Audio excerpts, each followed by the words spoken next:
इस चुनाव में भारतीय जनता पार्टी के कर्मठ कार्यकर्ता, जन सामान्य की सेवा में समर्पित जनता के सेवक, मेरे वरिष्ठ साथी, संसद के मेरे साथी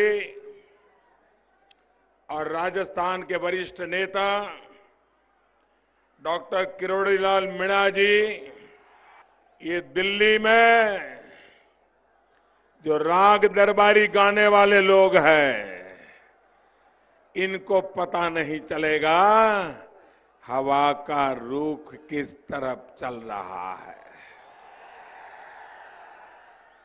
अभी हमारे मित्र किरोड़ी जी कह रहे थे कि उनके पास कोई सेनापति नहीं है। अरे कोई सैनिक ही नहीं बचा है, सेनापति कहां से लाएंगे?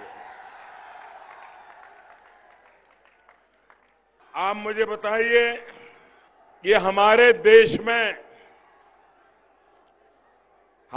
देश में आदिवासी समाज आजादी के बाद पैदा हुआ क्या? हमारे देश में आदिवासी समाज आजादी के बाद पैदा हुआ क्या?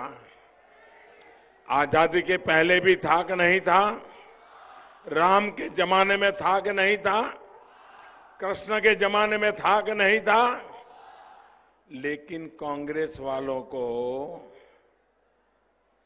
कांग्रेस की इतनी सरकारें आके गई, उनको कभी भी आदिवासियों की याद नहीं आई। ये नामदार की चार पीढ़ी देश चलाती थी, लेकिन उनको कभी विचार नहीं आया कि देश में आदिवासियों का अलग मंत्रालय होना चाहिए, आदिवासियों के लिए अलग मंत्री होना चाहिए, आदिवासियों के लिए अलग बजट होना चाहिए। ये अटल बिहारी वाजपेयी जब देश के प्रधानमंत्री बने, उसके बाद इस देश में आदिवासियों के लिए अलग विभाग बना, अलग मंत्रालय बना, अलग बजट बना, अलग मंत्री बना। भाइयों बहनों, चार पीढ़ी तक ये कांग्रेस वालों को आदिवासी कभी याद नहीं आए, लेकिन वोट बैंक के खातिर भांति भांति की राजनीति, झूठ बोलने के सिवाय कुछ करना नहीं, मारो और भाग जाओ, थूको और छिप जाओ, ये नई कांग्रेस की राजनीतिक परंपरा पैदा हुई है। भाइयों बहनों, एक परिवार के बाहर कांग्रेस के पास कोई नाम है क्या? कांग्रेस के पास कोई नाम तक है क्या? जो कुछ भी है एक परिवार, जो कुछ भी एक परिवार, इस देश में 125 करोड़ देश के वासियों में उनको परिवार के बाहर कुछ दिखता नहीं है। वो आए हैं परिवार के लिए, वो जीते हैं परिवार के लिए, उनके लिए उनका परिवार ही सब कुछ है।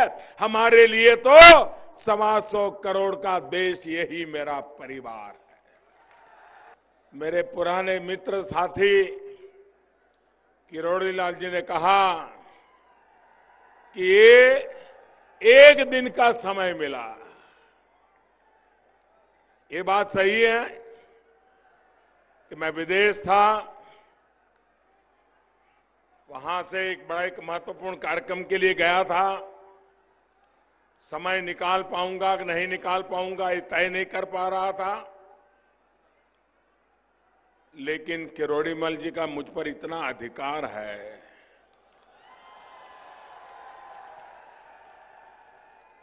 जब मैं संगठन का काम करता था और राजस्थान में आता था, तो यही महाशय मेरे मार्गदर्शक हुआ करते थे। और जब मैं गुजरात का मुख्यमंत्री बना, कोई ऐसा अवसर नहीं आया जब किरोड़ीमल जी राजनीति क्या है, कुछ नहीं, मेरा एक दोस्त वहां अनशन पर बैठा है, इतने मात्र से मैं जब मैं सद्भावना उपवास पर बैठा था, मैं नर्मदा के जल के लिए उपवास पर बैठा था, ऐसा ही खेस लेकर के पूरे प्यार और सम्मान के साथ किरोड़ीमल जी दौड़ करके चले आते थे। ऐसा मेरा एक दोस्त, और अब वो संसद में मेरा साथी है, और ये रूप, ये विशाल जनसागर, उस मैदान के उस पार, दीवार के उस पार सुनाई भी नहीं देता होगा, लेकिन आप इतनी बड़ी मात्रा में मुझे आशीर्वाद देने के लिए आए। मैं हृदयपूर्वक आपका वंदन करता हूं, अभिनंदन करता हूं, आपको नमन करता हूं।